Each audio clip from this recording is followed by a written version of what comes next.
À la une de l'actualité ce soir, rideau à Abidjan ce jeudi sur le 5e sommet Union africaine-Union européenne. La jeunesse africaine sous les projecteurs a fini par mettre la lumière sur la crise des migrants en Libye. Le président du Faso qui rentre ce soir d'Abidjan, les grandes décisions à suivre dans ce journal. Et dans ce journal, c'est fini également pour la Semaine nationale de la citoyenneté édition 2017. Une manifestation qui s'achève dans une ambiance de remise en cause et de prise de conscience face au respect des couleurs et des symboles de la nation. Le ministre René Bagoro en appelle à la responsabilité de tous. Vous l'entendrez dans cette édition. Dans cette édition, à l'étranger, les États-Unis menacent de détruire complètement la Corée du Nord, selon leur ambassadrice à l'ONU. Mais le Conseil de sécurité de l'ONU, convoqué après le tir de missiles nord-coréens, s'est révélé inefficace puisque le Conseil est divisé. En dépit de tout cela, Washington va-t-il passer aux actes? On en parle dans ce journal. Ce sont là les titres du 20h. Mesdames, Messieurs, bonsoir. Ravi de vous retrouver. C'est fini à Abidjan pour le 5e sommet Union européenne-Union africaine, une rencontre au sommet entre dirigeants des deux continents qui s'est penchée sur des thèmes liés à la jeunesse, mais aussi de paix et de sécurité. La crise en Libye, avec en toile de fond la question des migrants, n'a pas été occultée à cette rencontre avec des décisions fermes pour l'évacuation immédiate des réfugiés. Le point est avec notre envoyé spécial, Draman Guéné. À l'ouverture de ce 5e sommet Union africaine-Union européenne, le président du Faso est là à côté des 83 chefs d'État et de gouvernement d'Afrique et de l'Europe. Un sommet pour parler paix, sécurité, croissance durable et emploi pour les jeunes. Sur ces derniers points, l'Afrique attend beaucoup de l'Europe. Une mesure concrète pourrait consister en une plus grande concentration des ressources et des efforts du Fonds européen de développement dans le domaine de l'éducation et de la formation. De même, l'Europe devrait également offrir un accès plus large aux jeunes Africains qui souhaitent poursuivre leur éducation ou leur formation sur son sol. La lutte contre le terrorisme, le djihadisme et la criminalité transfrontalière est souvent au centre de cette préoccupation. Le soutien et l'accompagnement de l'Europe en ce domaine sont dignes d'éloge. Comme il fallait s'y attendre, la traite des migrants en Libye s'est invitée à l'agenda des dirigeants africains et européens. L'appel d'Abidjan est clair. Fini les condamnations sans action. Il faut donc agir et vite. Notre sécurité dépendra également de notre capacité à régler la crise en Libye et à mettre fin par tous les moyens au traitement inhumain infligé aux migrants. Notre sommet doit être le point de départ d'une action résolue, visant à trouver une réponse à cette tragédie et aux sources des angoisses de notre jeunesse. Le partenaire européen, interpellé sur tous les fronts, promet faire mieux. Nous avons développé un plan d'investissement externe pour l'Afrique, susceptible de mobiliser 44 milliards d'euros d'investissement d'ici 2020. À ce sommet, le retour du Maroc au sein de l'Union africaine est salué de tous. 5 interventions sur des thématiques diverses ont marqué l'ouverture de ce sommet, 3e du genre en Afrique et 1er en Afrique subsaharienne. Un sommet dédié à la jeunesse des deux continents, comme le stipule bien le thème « Investir dans la jeunesse pour un avenir durable ». En marge des travaux du sommet, le président Faure Gnassingbé du Togo a été reçu en audience par le président Roch-Marc Christian Kaboré.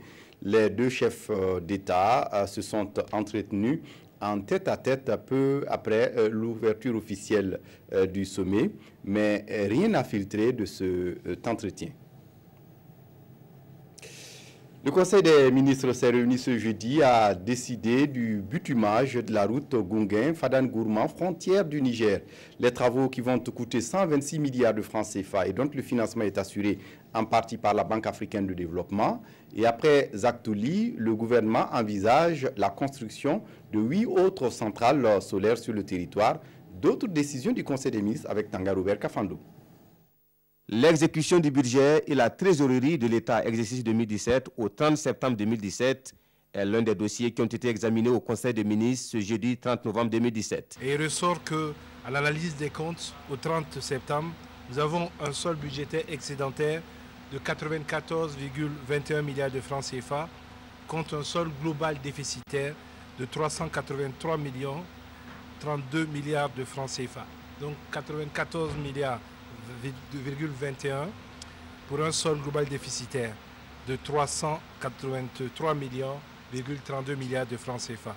Donc le Conseil a instruit donc les ministres en charge des différents dossiers de prendre des mesures idoines afin justement d'exécuter de façon efficiente le budget pour le reste du mois qui reste à courir. Au titre du ministère de la fonction publique, le Conseil a adopté un décret relatif à la stratégie nationale de la promotion de la bonne gouvernance 2018-2027, assorti d'un plan d'action 2018-2020. Cet élément est un élément essentiel qui va venir s'articuler avec les autres instruments que nous avons adoptés, notamment le gouvernement libre, ou le gouvernement ouvert plutôt, comme on l'appelle, afin donc de mieux lutter contre la corruption, de promouvoir une culture d'efficacité et d'efficience au sein de la gestion publique.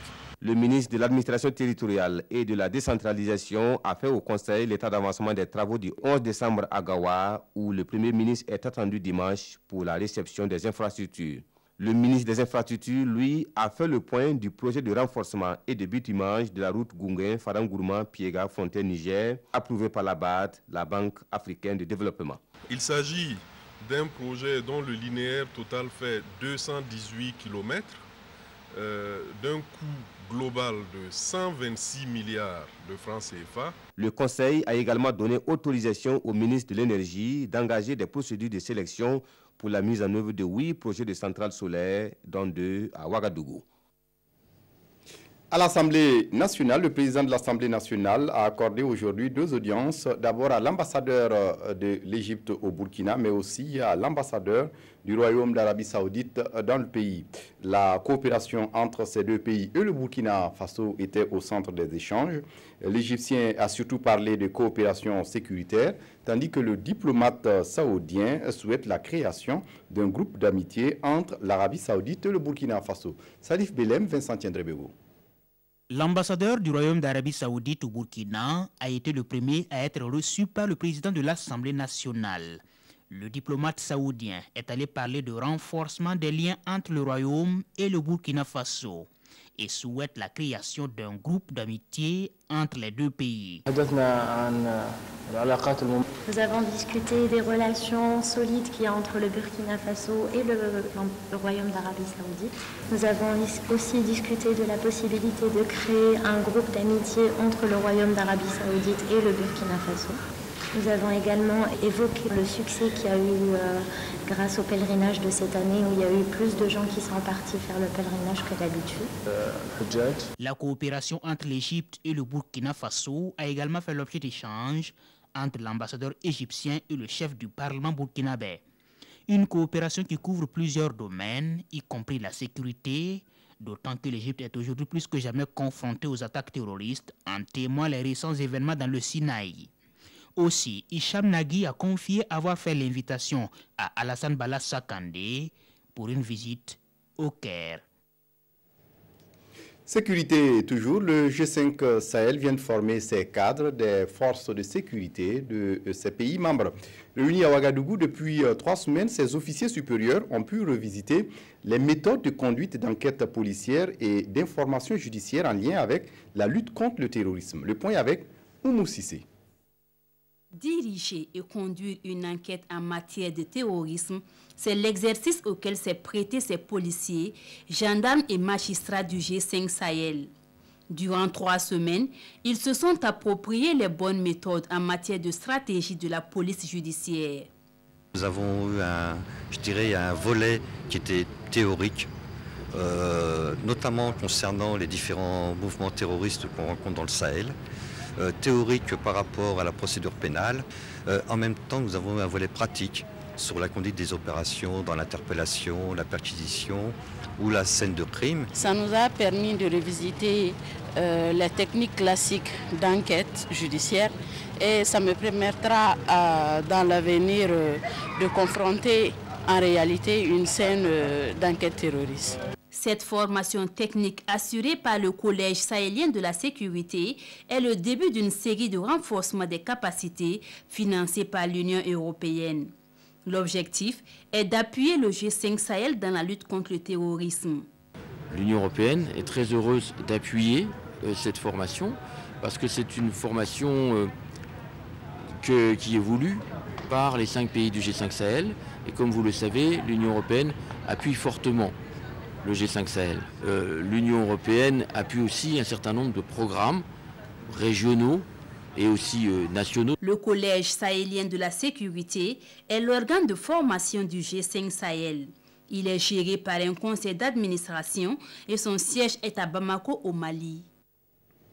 Et dans cette lutte contre l'insécurité et le terrorisme, comment rassurer les populations inquiètes du fait que les polices municipales du Burkina Faso ne soient pas toujours en phase avec les préoccupations des populations? Il faut nécessairement développer des services de proximité. Et pour y arriver, les commandants des polices municipales du pays tiennent à Ouagadougou leur conférence annuelle. C'est un premier rendez-vous qui se veut donc une symbiose entre population et police locale. Alidou Badini, Nyarkiteda. Ils sont venus des 32 polices municipales qui comptent le Burkina. Tous commandants de leur entité, ils ont pour mission dans la capitale burkinabé de penser et de repenser les actions des différentes polices municipales.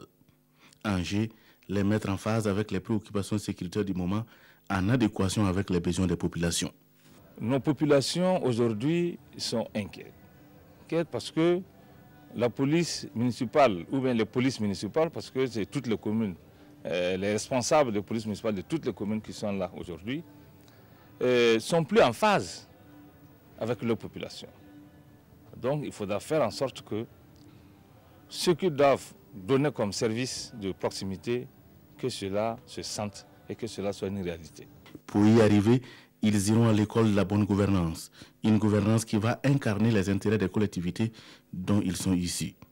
À travers cette conférence, les polices municipales vont être perçues comme une force citoyenne résolument tournée vers sa population avec qui elles vont bâtir une politique de proximité afin de prévenir l'insécurité sous toutes ses formes. Cette conférence des commandants des polices municipales est la toute première et se veut dorénavant un rendez-vous annuel pour améliorer les rapports entre les policiers municipaux d'une part et créer une symbiose entre eux et les populations d'autre part.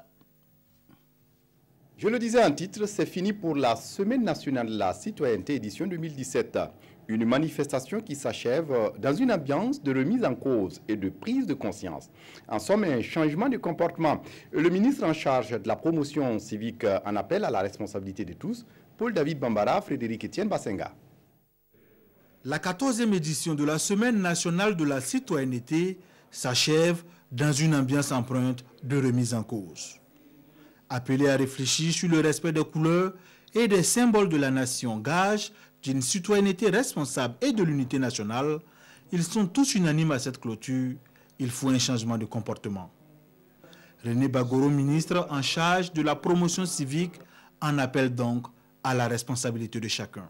La consolidation de la démocratie, condition sine qua non de la croissance économique de notre nation, repose fondamentalement sur la qualité des citoyens ou, à tout le moins, est fortement tributaire de l'exercice responsable de la citoyenneté par le peuple burkinabé, c'est-à-dire de la conscience que chacun a du rôle qu'il doit jouer en tant que citoyen. J'appelle donc chacun de nous à être un ambassadeur du civisme dans son environnement immédiat, car l'éradication des actes d'incivisme est une action concertée et ne saurait être une action isolée. Tout Burkinabé est alors interpellé dans cette lutte, qui n'est pas l'apanage des seuls acteurs étatiques, mais celle de tous les citoyens. Une telle réalité nous impose de méditer en profondeur et d'opérer une reconversion de nos mentalités et de nos comportements quotidiens. Susciter une culture du civisme et du patriotisme chez les Burkinabés, les lauréats du prix éco-citoyen et des jeux concours sur les droits humains et le civisme en milieu scolaire récompensés, la CENAC édition 2017 referme ses portes avec le sentiment du devoir bien accompli. De son côté, l'Office national de la sécurité routière souhaite maîtriser les statistiques dans l'action de sécurité routière au Burkina Faso. Pour ce faire, l'Office a engagé des échanges avec différentes parties pour mettre en place un dispositif pour une meilleure analyse des accidents de la circulation. Pour faire simple, Qu'est-ce que tout cela va apporter au pays? Ces réflexions vont-elles réduire les accidents sur nos routes? On en parle avec Vincent Tiendrebego. C'est un cadre du donner et du recevoir entre les acteurs de la circulation routière initié par le ministère en charge des Transports à travers l'ONASER. Ces acteurs auront toute une journée pour amender et valider des projets de texte relatifs au système national d'information sur les accidents de la circulation routière. C'est pour opérationnaliser le bulletin d'analyse des accidents de la circulation routière.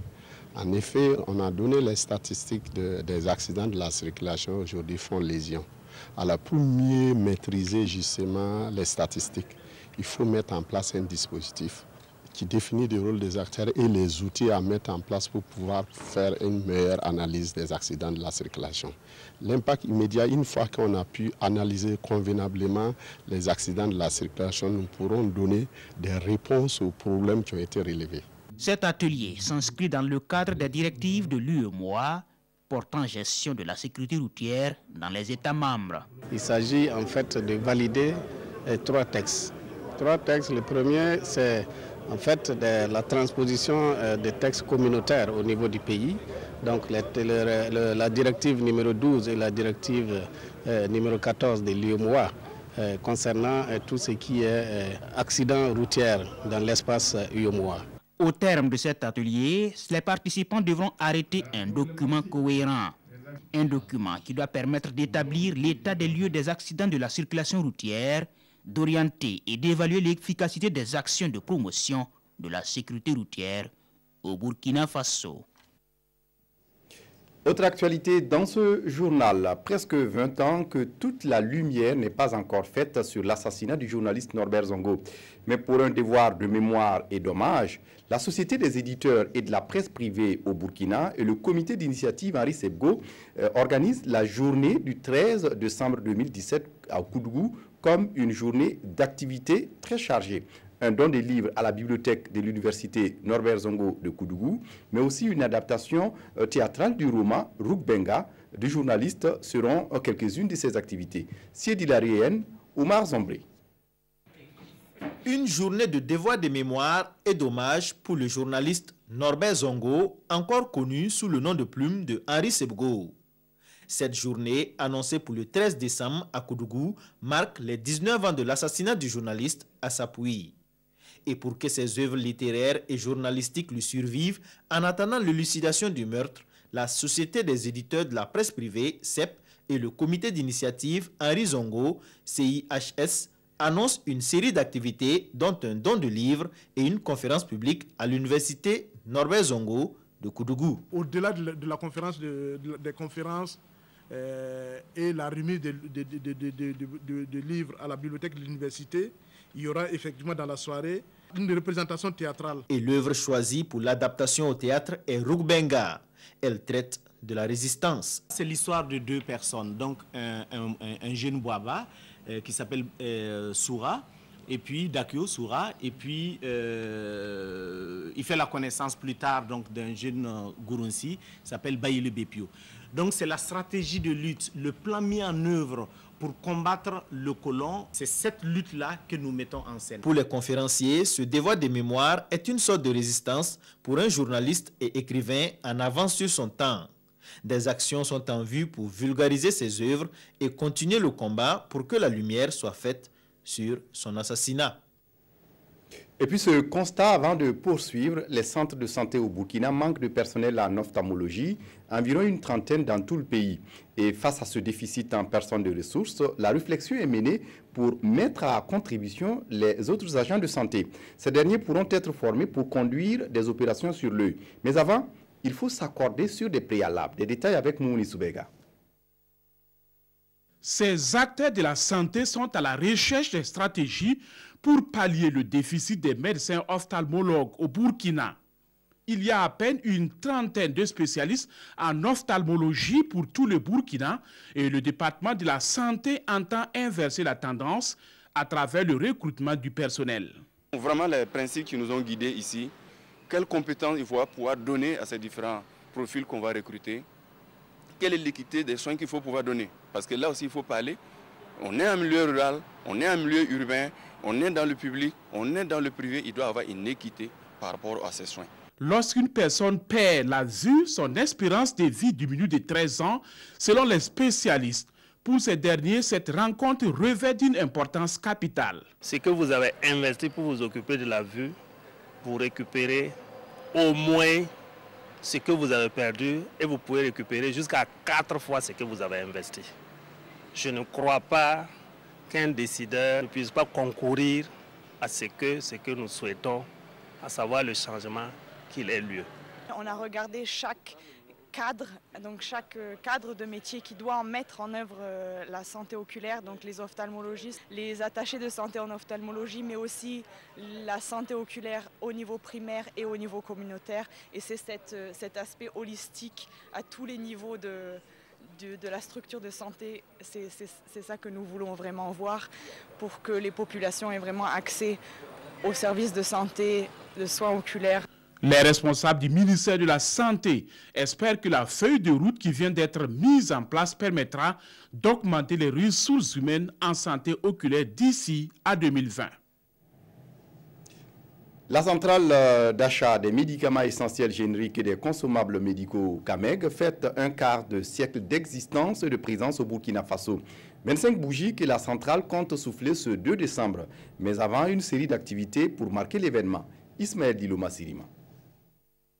Les portes sont ouvertes au public depuis le 28 novembre dernier.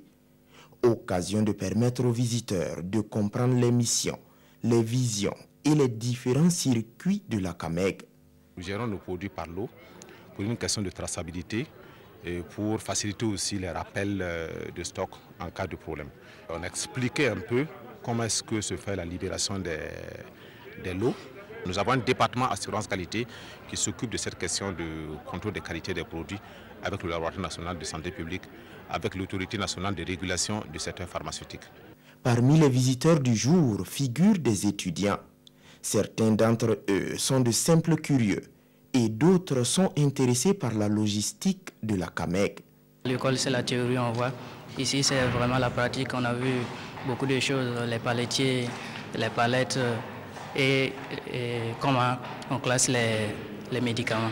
Au retour, je vais voir dans quel domaine je vais me spécialiser parce que je doutais. Ces journées portes ouvertes sont célébrées dans le cadre du 25e anniversaire de la CAMEG. Une opération de collecte de sang, de remise de produits pharmaceutiques et de vivres à l'armée burkinabé sont autant d'activités prévues au cours de ces journées. L'Association des jeunes patriotes pour le développement des cascades, depuis sa création, fait de la promotion culturelle et touristique son cheval de bataille à travers le festival international Innovation Culture. Et cette année, la 8e édition du festival, qui a eu lieu du 24 au 26 novembre dernier à Banfoura et à Sendou, s'est penchée sur le thème « Le rôle des acteurs dans le développement culturel et touristique en lien avec les objectifs du PNDS ». Ahadi Sandamba. Situer les responsabilités des différents acteurs culturels et touristiques dans le développement, et ce, en lien avec les objectifs du PNDS, c'est tout l'enjeu de la présente conférence publique. Une conférence qui se tient dans le cadre du Festival international Innovation Culture, édition 2017. Cadre privilégié et d'expression culturelle des peuples de la région, ce festival annuel est porté par l'Association des jeunes patriotes pour le développement des cascades. Nous voulons que nous, acteurs de la culture et du tourisme, pour connaître notre rôle, qu'est-ce que nous pouvons apporter au PNDS pour qu'il y ait un changement dans notre pays. Et pour le conférencier du jour, le développement de la région des cascades, l'une des destinations privilégiées du Burkina Faso en termes de sites touristiques et diversité culturelle, passe nécessairement par la promotion de toutes ses potentialités. Et à cette conférence, chaque acteur, culturel comme touristique, saura se positionner dans cette nouvelle donne. Il faut que les acteurs, donc les associations, les organisateurs d'événements culturels se mettent à la tâche et innovent, proposent donc des projets importants, des projets innovants. Créée en 2007, l'Association des jeunes patriotes pour le développement des cascades est une structure qui fait de la promotion culturelle et touristique sa priorité. Cette année, le festival est à sa 8e édition, avec à la clé des innovations dans le fond, notamment la culture de l'intégration par les peuples à travers donc l'implication d'artistes et de troupes venus d'autres régions du pays, ainsi que de la Côte d'Ivoire. Pengerkouni, où les trophées de la paix décernés cette année à 6 lauréats. Il s'agisse de personnalités physiques ou morales qui œuvrent pour le renforcement et la consolidation de la paix au Burkina. Les 6 lauréats avec Kadi Sanogo. Feu Bernard Ledea Ouedraogo, Wayalgen Nava Sanem de Boussouma, Maître Alidou Ouedraogo et les ONG ASMAD, Abak et Wanep sont les 6 nominés des trophées de la paix, édition 2017.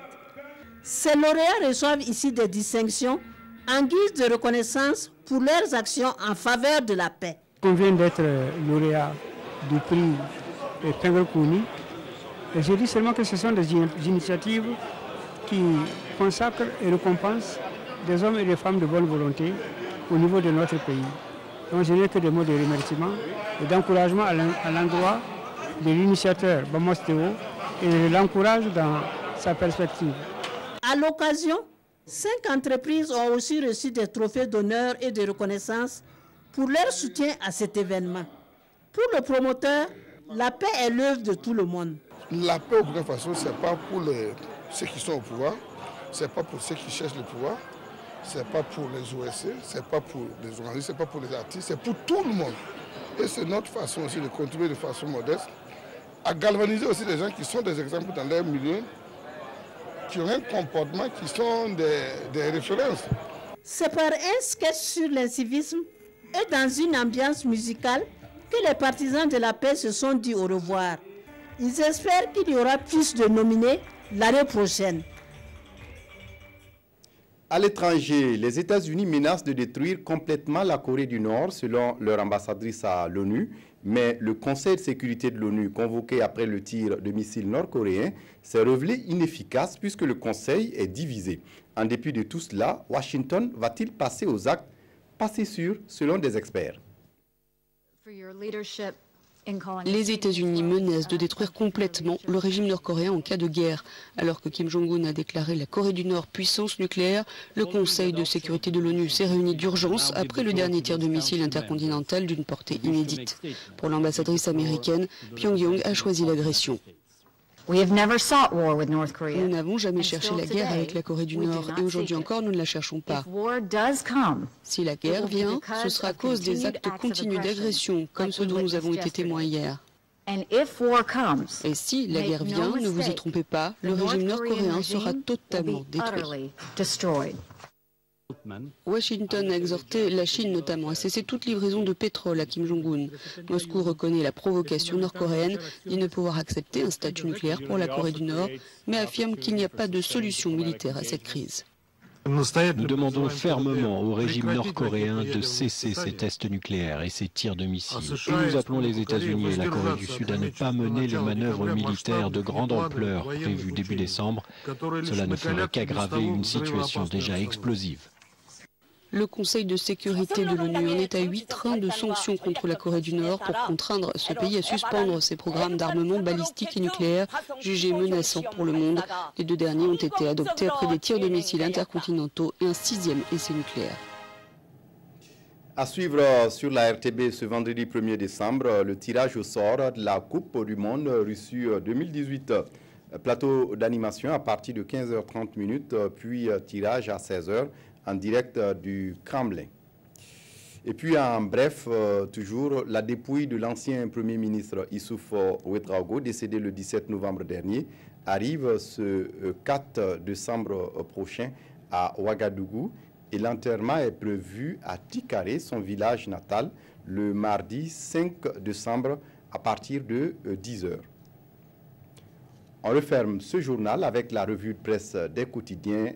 Revue de presse signée Aimé Solange Guigma. Sommet UA-UE, les jeunes au centre de discussion, titre citoyen. La migration sera aussi à l'agenda des chefs d'État avec la vente des migrants en Libye, poursuit ce journal. La lagune est brillée pour noyer une filière criminelle, indique l'observateur Palga, qui se demande d'ailleurs comment trouver une solution à cette quadrature du cercle quand on sait que l'Union européenne finance les gardes-côtes libyens pour empêcher ces aventuriers d'arriver sur son sol, alors que ces mêmes gardes-côtes participent au trafic. Pour ce journal, les responsabilités sont partagées. Dans ce cas, aujourd'hui, au Faso propose que les entités africrates et eurocrates adoptent un langage décomplexé de vérité, sans fioriture, même si généralement ce qui est dit officiellement est vite éludé par les vraies décisions, celles prises dans le secret des coulisses. Il est donc loin, soutient ce journal, de ce conclave abidjanais au solutionnement des casse-têtes africano-européens. Par conséquent, souligne le pays, la jeunesse africaine continuera à porter sa croix, surtout avec des dirigeants dont le seul souci, c'est comment faire pour s'accrocher le plus longtemps possible à leur fauteuil. Dans ces conditions, poursuit ce journal, l'on a beau multiplier les sommets du genre USA-Afrique, Inde-Afrique, Chine-Afrique, UE-Afrique, et l'on en oublie. Le continent noir pataugera toujours dans la boue de la médiocrité. Pour le journal Le Pays, l'Afrique n'a pas besoin de ces sommets pour panser ses plaies, mais plutôt des hommes et des femmes qui plantent des arbres aujourd'hui, qui les arrosent avec l'espoir que les fruits qu'ils vont donner dans le futur leur survivront. Autrement dit, des dirigeants qui ont de la vision et qui sont capables de se sacrifier pour l'intérêt général. Mais tout de même, souhaitons que le sommet d'Abidjan soit celui de la rupture, conclut ce journal. Voilà, c'est tout pour ce journal. Merci de votre attention. Très bonne suite de programmes sur la RTB. Au revoir.